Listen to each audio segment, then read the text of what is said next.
In the year 131, the Roman Emperor Hadrian established Aelia Capitolina, a pagan city built upon the ruins of Jerusalem.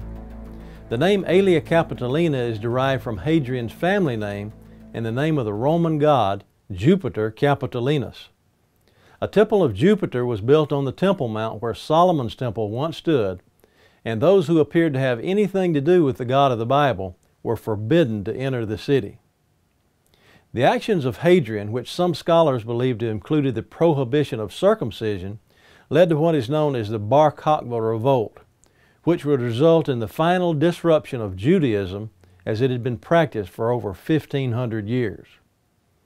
Hadrian was instrumental in bringing the worship of Seraphis to Rome.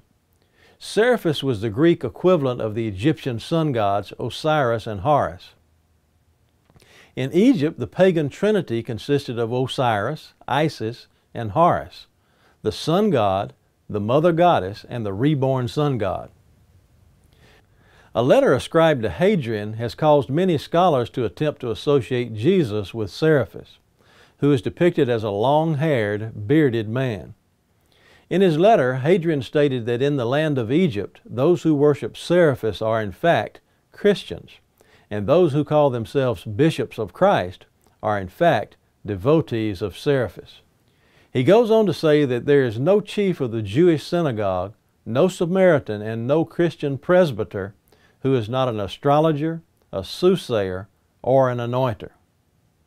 As we can see, by 135 AD, only 100 years after the time of Christ, attributes of paganism had already been associated with Jesus to the extent that the ruler of the Roman Empire had no idea what true Christianity was really like.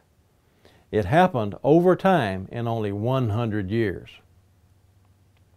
Today, 2,000 years later, there are those who can be described in no better way than Antichrist, who would lead us to believe that Hadrian was correct, that Christianity is just one more version of pagan sun worship.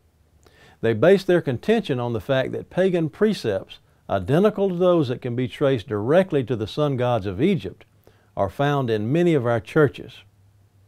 Theologians know that. They also know that those pagan precepts never had anything to do with Jesus. Yet in order to hold on to what they want to believe, they refuse to speak the truth, allowing themselves to be defeated by the enemies of the gospel. Will we defend the things that we have been taught and want to believe, or will we honestly search for the truth and proclaim it? I recommend the truth. That is why Earnestly Contending for the Faith once delivered to the saints. I'm Richard Reeves with Just the Facts.